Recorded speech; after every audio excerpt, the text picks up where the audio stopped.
afternoon, Chris Cook from Sky. First off, can I ask you about any injuries that you might have? Yeah, George Friend, Callum Chambers, I'll miss the game, and Gaston, we're not sure. He liked training this morning, so we're just waiting. I think he's still out there with the medical people as we speak, and obviously Fabio, because of the 7-day ruling, when he had the blow to the head last Sunday. As far as the shape of the team is concerned, you changed it the other night against Hull, perceived as a more attacking shape to the team and a more attacking formation.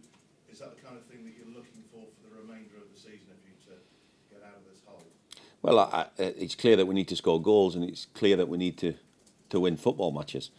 But in terms of the shape of the team, I think obviously when we need to attack, we need to score goals, you have to have more focal points to the attack. And sometimes two strikers gives you that option, and sometimes a striker playing off a striker gives you that option. So, I wouldn't say that our thoughts behind the tactical side is always to play with two, but probably encouraging more support when the ball goes forward. So how frustrating was it for you to change it, do that, score 2 goals the first time? It was frustrating. Yeah, that was a frustration. I think, as I said the other night, we just got caught out with the balance that was required when we lost the ball. And I think because the game was a big game on the night, maybe we got caught up in the emotions of scoring as well. And when I look back at it, I think taking the lead and knowing how to deal with being in front in a game has not happened for a while. And we spoke about it, and we learned from it, and we'll be ready to improve that tomorrow. So has that been the focus in training then, in the few days that you've had since the whole thing? Well, again, it's difficult on the grass, but we've had a good meeting this morning, and the players are all very positive towards the work that we need to do to get the 3 points that we very much need. So is it more about the mental approach and game management and actual ability on the field? I think it's everything. I think that does come into it, actually, the mental side and the game management, but also they've got to carry out the duties tactically. And I'm very, very confident that they will. How confident are you that you can get out of the hole that you're in? I'm confident, yeah, because... Even though you're so far adrift? Absolutely, because not only 3 points brings you closer to the rest. If the results go our way, then that puts pressure elsewhere. So, I'm very, very confident. I can see that you're smiling and you're looking quite relaxed about the situation. How much does it help that you're playing on the Saturday and one or two of the other teams are then playing on Sunday or Monday? I think it does have an advantage. If we get what we want from the game, then obviously then it does, or it can certainly affect other teams. As far as this weekend is concerned against Burnley, how much confidence can you gain coupled with your attacking performance the other night, but also Burnley's away record, which is poor, to say the least, shall we say? Yeah, I mean, Burnley have done terrific this season.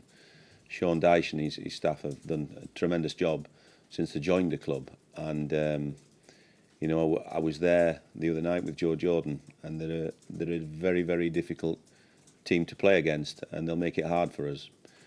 Of course, they've collected the majority of the points, or is it all the points at home?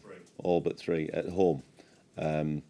So that's obvious that they have been stronger at home. But at the same time, they're a very hard-working and a very difficult team to break down. So, we know exactly what kind of game we're going into.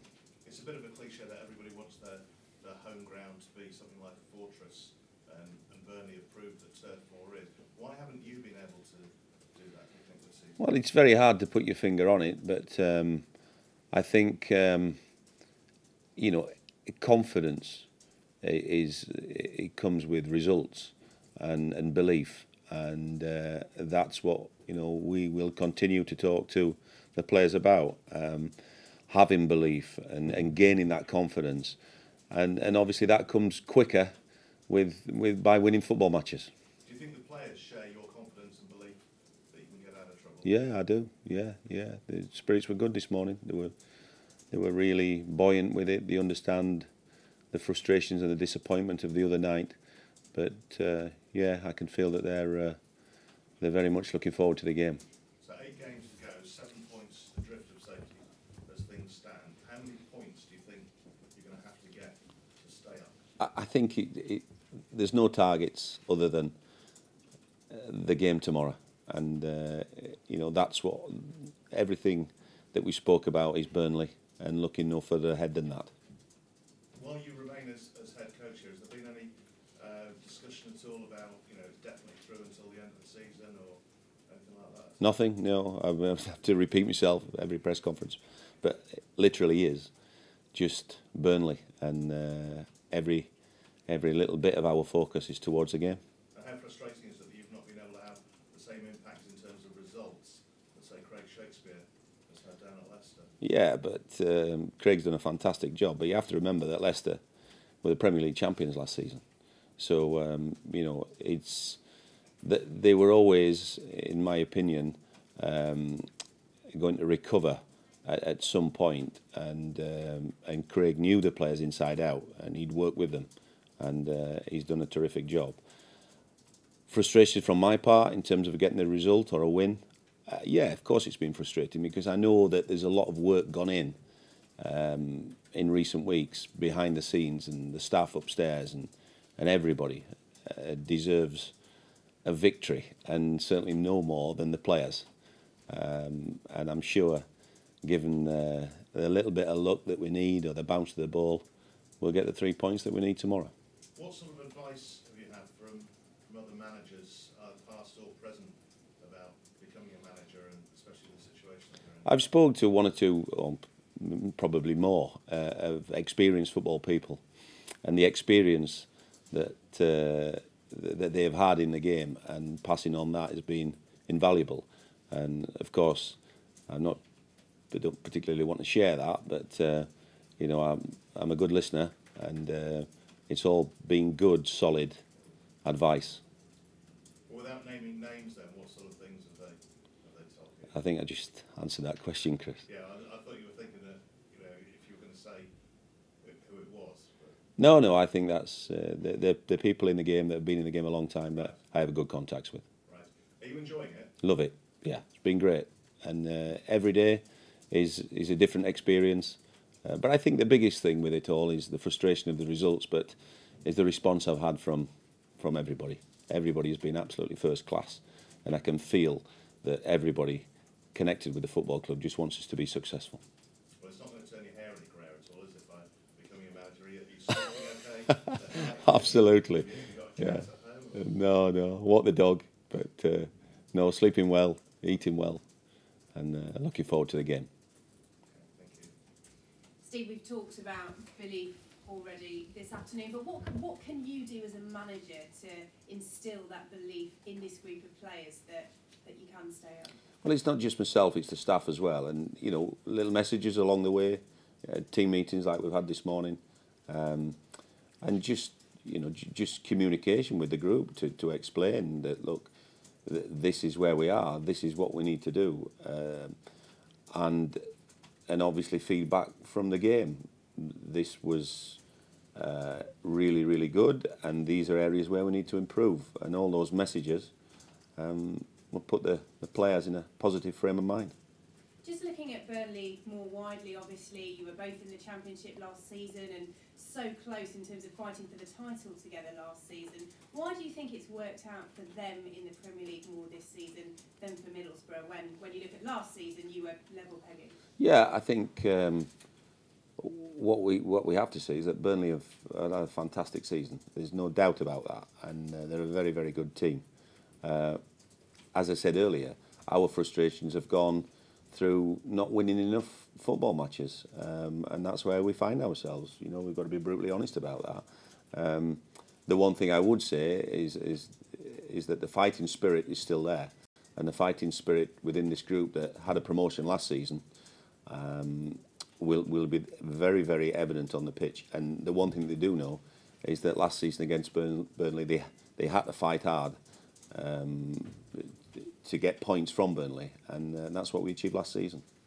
And must win is always a cliche, but is that how you're viewing this one? Yeah, absolutely. You know, we know exactly where we are, and that's what we have to do. We have to set up to win the game, and that's what we'll be doing.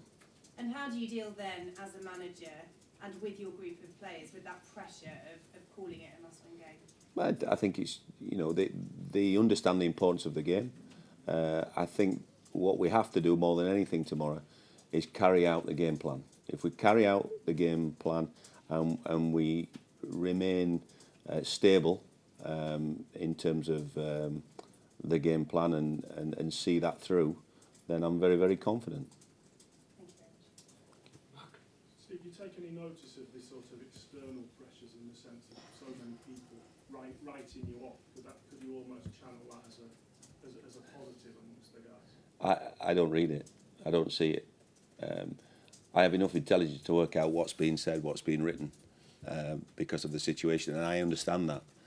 But I think that at times like this, my focus is obviously on preparing for Burnley and winning, and there's nothing going to get in my way or my thought process to prepare the team. Do you think the players are aware of, like you're saying, about having to pick them or remind them every so often? I mean, have you, during your time in charge, have you sensed specific times when you've had to pick them up? Yeah, of course. The dressing room was really, really disappointed the other night, but then you have a long, hard think of what we need to do and what we need to say. And as I said earlier, all those small messages go a long, long way towards putting the players back into a positive frame of mind. What would you say is the most positive change amongst the team since you've been in charge? Well, we've had 3 different games, and you know, with the last 20 minutes against Manchester United was good. We scored a goal. Swansea, we had the chance at the end, which almost clinches the 3 points, and it's a point on the road in the Premier League. And then the other night, scoring early was, and then obviously the second goal.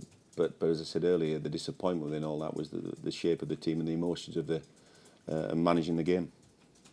You mentioned potentially missing George and Gaston. You've missed sort of big names at various points through the season. Do you occasionally wonder where you might have been if things have been different and these guys have been available all the time? George and Callum Chambers, they've been very, very good this season, as has Gaston. But you have a 25-man squad, and that's what we know that when we start the season. And you have to, or we have every confidence in all the players. Why would you name them in the squad if you hadn't? So, of course, you know, it is difficult when good players are not available. But this is football. We pick up injuries through the season, and it gives an opportunity to the rest of the squad.